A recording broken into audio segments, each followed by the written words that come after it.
Now at 10 and streaming on CrossroadsToday.com, homeowners in Queens City report petty crimes often linked to the homeless population.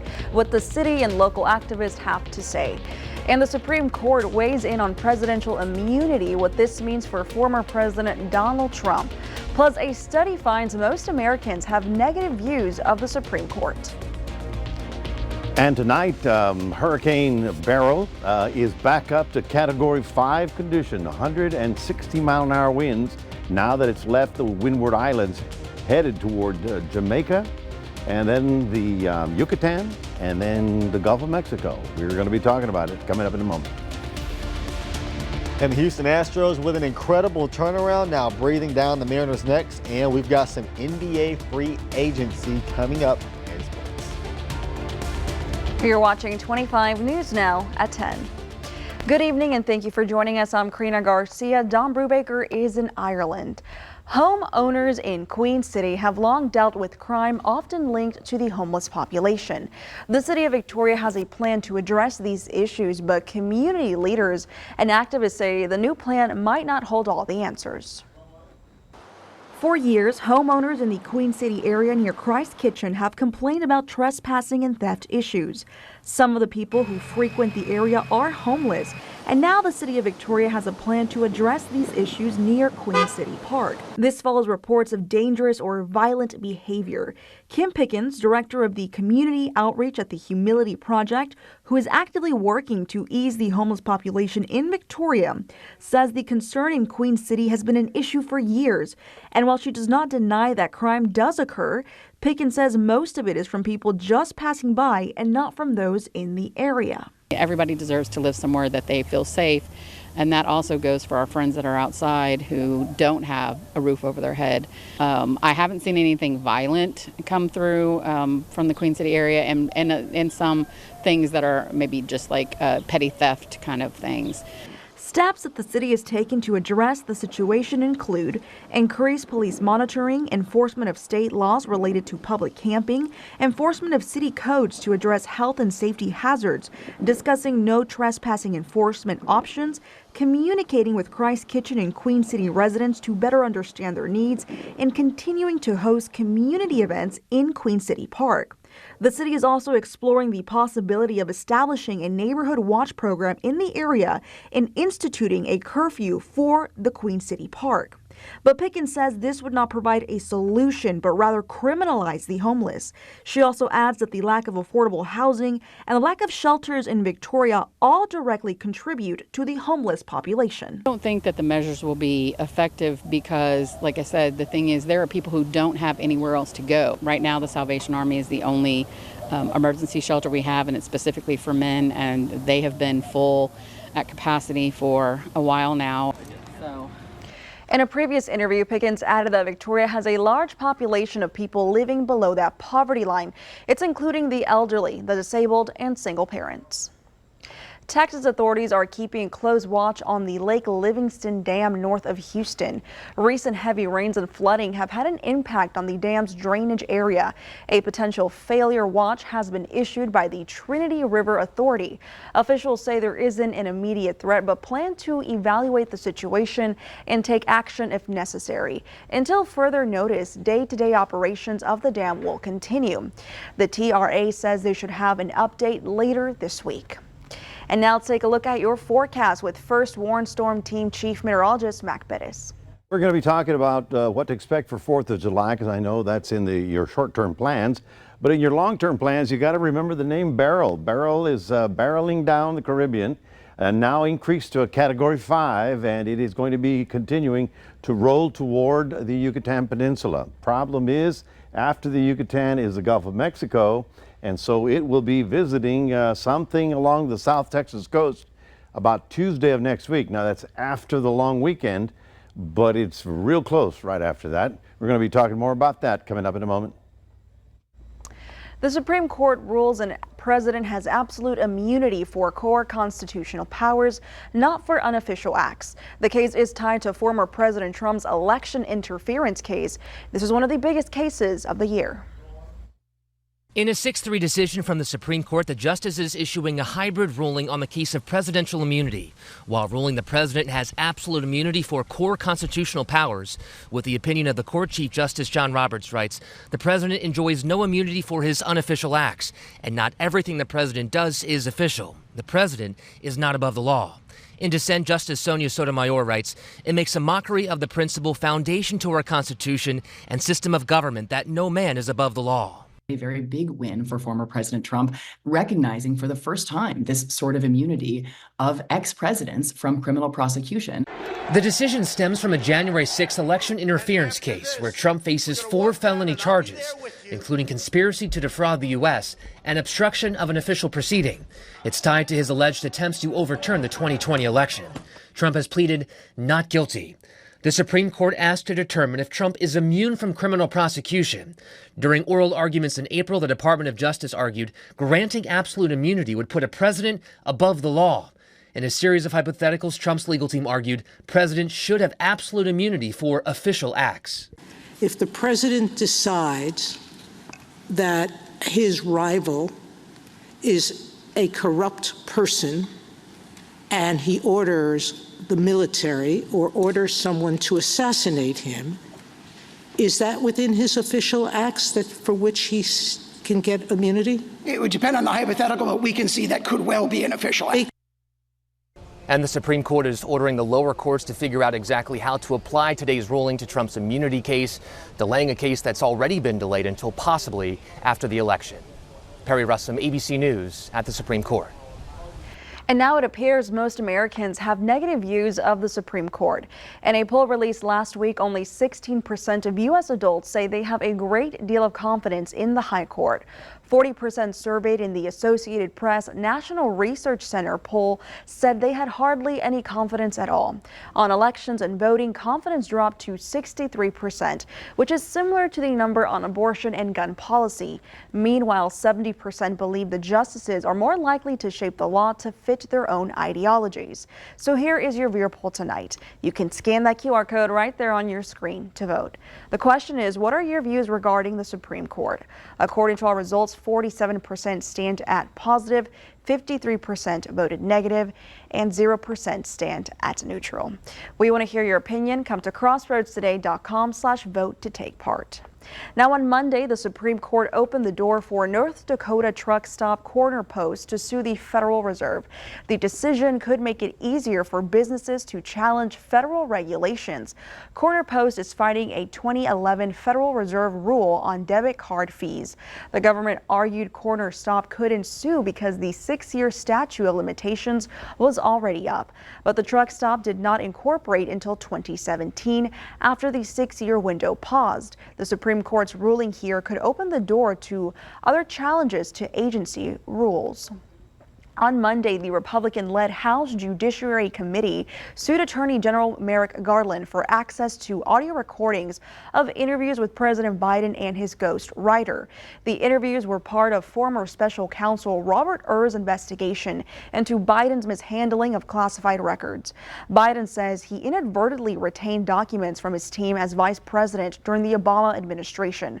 Hur's taped interviews were key in his decision not to charge the president criminally. Now remember to subscribe to our YouTube channel, Crossroads Today. Hit the like button and click that notification bell. For now, stay with us. Coming up on 25 News Now at 10, from prison to Princeton, how a story of one inmate and how she managed to turn her life around.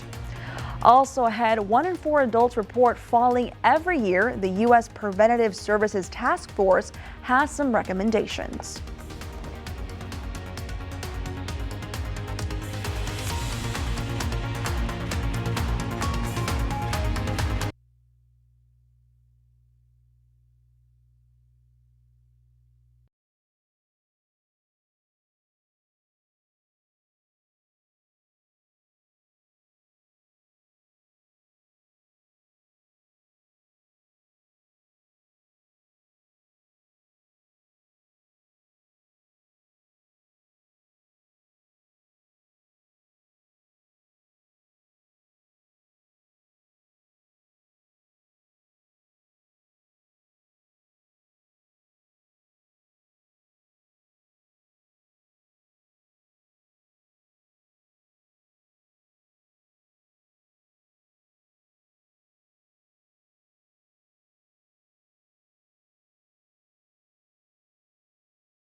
Boeing has agreed to buy one of its major suppliers and manufacturing partners as part of its plan to shore up safety. Boeing announced plans in March to rebuy Spirit AeroSystems. The company was originally spun off in 2005. The 737 MAX. Now, the all-stock deal values Spirit AeroSystems at valued at $4.7 billion. Spirit has been involved in several safety issues for Boeing, including that door plug blowout back in January. A former inmate at a women's prison in Nashville, Tennessee has turned her life around. She's now attending Princeton University and interning at the same facility where she was once a prisoner. Go ahead and drag them into your media folder. Inside the Deborah K. Johnson Rehabilitation Center, Quotation marks will create your rows. doing time doesn't mean doing nothing. Look what you can do. Just stay focused on the future and not the past. Mary McCrary would know. She went from coding in prison And then over there, hit Control D. to coding at Princeton University, yeah. I wake up some days and I can't even believe I'm here. I'm in New Jersey at an Ivy League school, one of the top schools in America. After a year and a half behind bars, Mary got out late last year and was accepted into the elite internship at Princeton, where she analyzes data in a video game program. This is another one that I made. But it all started right here, in a prison computer coding class called Persevere that teaches inmates how to build a website from the ground up. Technology, nowadays is where everything's at. And format your document real quick. Made some terrible choices, struggled with addiction, went to prison, decided I needed to do something different, got with some great people that wanted to help you in there, and persevered. Mary's story, one that inspires current inmates sitting in the same classroom. It's amazing to see that somebody came from this class and was able to go so big, that's a big deal for me because that's what I want to do when I get out. That's the purpose of the class, after all, to prove mistakes made in the past don't determine your future. To see someone go from prison to Princeton is our wish for every incarcerated person. We want people to be better than they were when they first came here. It brings you hope. Meta could face a hefty fine for reportedly breaking Europe's tough new digital competition rules. European Union regulators accuse Facebook's parent company of forcing users to consent to the use of their personal data or pay to get ad-free version use of their platforms. If the Commission's investigation is confirmed, Meta could pay up to 10% of its global yearly revenue. In 2023, that would add up to $13.5 billion. Meta says it does not accept the findings and looks forward to constructive dialogue with the Commission to close that investigation. Now, a longtime credit union in California is dealing with what it calls a serious security incident. Close to 500,000 customers of the Dublin-based credit union have been left without access to their money due to the incident. The company told customers it had to shut down some of their day-to-day banking systems. Due to this incident, the credit union has been working with cybersecurity teams since Saturday to resolve the issue and restore services online. 1 in 4 adults over the age of 65 report falling every year. That's per the CDC. For these older adults, falls can be the leading cause of injury-related deaths. Exercise program may be what your doctor orders if you are an older adult at risk for falling. Falls in people 65 years or older account for about 3 million emergency room visits per year and 1 million hospitalizations, according to CDC reports. A recent JAMA article found that exercise was associated with a 15% lower rate of falls in the elderly who were at risk. Exercise prescriptions may be in the form of supervised individual and group classes or physical therapy. One major risk factor includes a history of falls, as falling once doubles your chances of falling again. Other risk factors include older age, lower body weakness, vision problems, certain medications, and any impairment in mobility and balance. This study did not include those who live in nursing facilities or those with specific conditions such as moderate to severe dementia or Parkinson's disease. If you have fallen in the past or feel unsteady, you should talk to your healthcare provider about ways to lower your risk of falls. With this Medical Minute, I'm Perry Russum, ABC News. Well, good evening, everybody. We're looking at 82 degrees. It feels rather muggy out there because we've got so much heat around and a little bit of moisture still left over from previous rains. We did manage to get up to 96. That compares to 93 as our average, and 103 is our record high. But the big news is Beryl. It's a huge storm, and it is going to be affecting us, even us here in the Crossroads. So we're going to talk about that coming up in a moment.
Well, good evening, everybody. We start off with a big picture because you got to see where the subtropical high is, the heat bubble. Remember that? All right, well, it went up to the Midwest. It came back down. It's on top of us. That's why it's getting warmer. And we're not seeing those pretty little thunder showers that we saw last week. This high pressure is going to make a big difference as to what happens with Beryl and where its center is in 7 days. You know, we're doing skeet shooting here. We're planning on where that's going to be in 7 days, and so that's why we got to be very careful. Hurricane Boyd is up to a Category 5. It is at the top of the scale, 160 mile an hour winds. It is a monster. It went over right over Grenada this morning at full force, but there's only one piece of good news. It went over at about 20 miles an hour, which was fairly fast. And but there's damage everywhere. I mean, you can imagine. It's regenerated back up to a 5, and now the question is, where's it going? It's going to Jamaica. Pretty sure Jamaica's going to take a major hit on this. Then it's going to weaken somewhat before it gets to the Yucatan Peninsula right here. And then it gets into the Gulf of Mexico. This is the latest update from the Weather Service. You see where Brownsville is?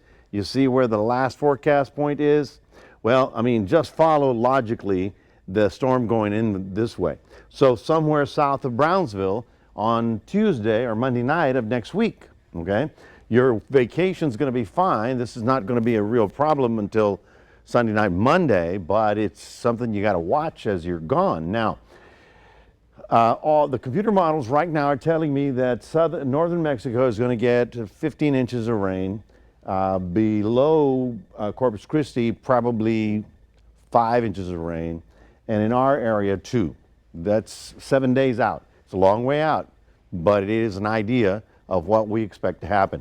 This is as the storm came through and passed Grenada. Boats were hammered around, as you can see. Lots of debris and flotsam and jetsam, as they say. As many, their living is on those boats, and now they're all banged up. So it is a problem. But then again, is the reason, that's what happens when you live on an island in the Atlantic. Now, here is the computer models. You can see them all in very good agreement for a couple of days. And then by the time we get to the weekend, it starts to vary up a little bit. All right. Now, this computer model, this is a GFS, and I'm really upset at it because it does sort of hook it to the north into Texas. I really don't think that's going to happen. I really do believe that this red line is where it's going to go, because remember, the high pressure's up here. It's going to direct it to go that way. It's not going up against the wind, certainly not going through the middle of it. But so that is my assessment, and that's I'll stand by that, and that's what I think is going to happen. So for you and for your family, all I say is have a great time on the weekend. Just keep an ear open, check in with the local news wherever you're at to see what the storm is doing over the next 7 days. 97 at this point in time is our forecast high tomorrow. Yeah, on the warm side, we will likely have heat advisories up again tomorrow afternoon. Right now, what they have is Houston up to about Kansas. So let's take a look at the temperatures for those of you that are going to be in town. Looking at 94 tomorrow in Port Lavaca, 1 or 2 isolated afternoon showers. In Cuero, well, it's downright hot, getting up to 96 this afternoon, and I felt that humidity over the weekend. I mean, you take a bath when you get out there. And so we'll watch for a hot and humid, and then Saturday we'll take a look. Sunday night we should start getting some clouds and should be barreling somewhere around the South Texas coast on Monday of next week. That's your 7-day forecast. We'll toss it, reminding everybody we do have a QR code. Love for you to scan that and put Crossroads Today on your phone. And now here's Zach Brown with sports. Thank you, Mac. The Astros are officially back, and the point guard headed to San Antonio. I'll have that in sports.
The Astros, fresh off a month of June in which they had the best record in baseball, back at it today in Toronto. Not a lot of scoring in this ball game. Houston hitless through 4 2/3 until Jeremy Pena ends all that with a 2-out solo homer for the first run of the ball game. The score would remain 1-0 until Yordan Alvarez unloads on one in the 9th inning, number 17 on the season. Those 2 runs, big insurance runs, because Toronto, with a solo shot in the 9th, got them on the board. Houston had Hunter Brown on the mound tonight, who has been perhaps the best pitcher in baseball over the last half month or so. Houston now just 3 games back of first place in the AL West.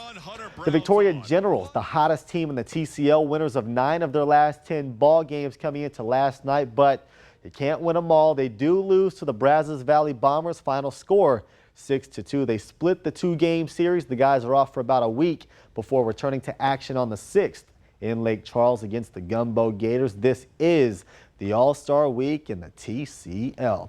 Maybe the most exciting offseason in all of sports kicked off early this morning. We had some fireworks right away. The Spurs making some waves.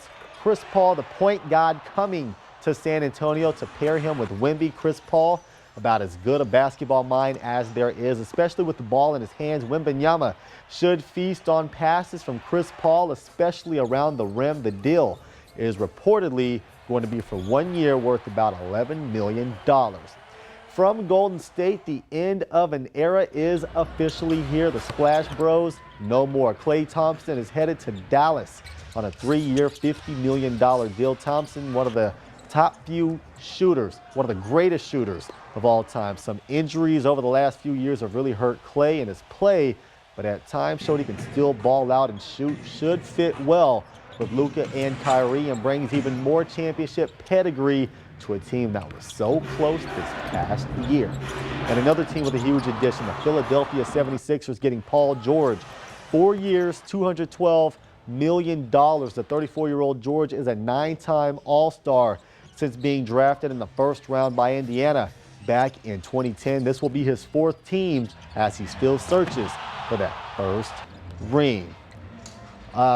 Houstonian and gymnastics superstar Simone Biles headed back to the Olympics later this month. Biles earned a 3rd trip to her sport's biggest stage following a victory at the U.S. Olympic trials Sunday night. This comes 3 years after she pulled out of the Tokyo Olympics to prioritize her safety and mental health. Always cool stuff whenever you see a local gymnast go on and do big things. How about more big things? One of Major League Baseball's biggest errors did not happen on the diamond. A former MLB slugger has been laughing all the way to the bank because of it. Today is Bobby Bonilla Day. Bonilla hasn't played baseball in over 2 decades, but he's getting his annual paycheck of over $1 million from the New York Mets in 1999. The Mets wanted to get rid of Bonilla, but the team still owed him $6 million. At the time, the Mets owner did not want to hand over the remainder of the money outright, so Bonilla's agent made a deal that deferred the payments until 2011 with an 8% yearly interest rate.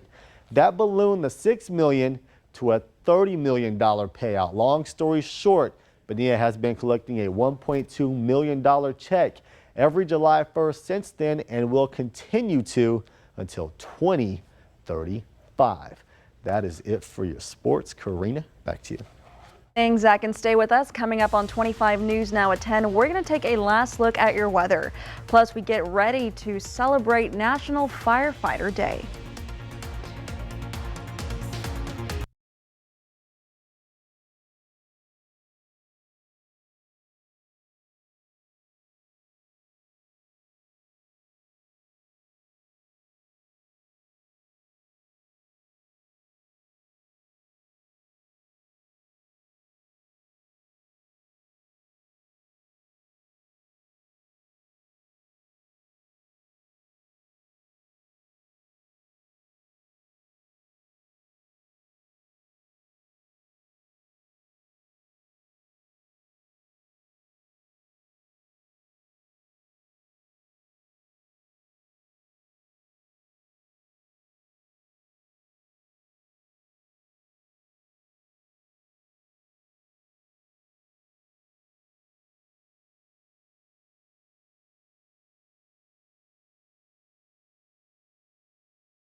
Fighting wildfires can be an extremely dangerous job, so take the time to honor these specially trained first responders on Tuesday. That's National Wildland Firefighter Day.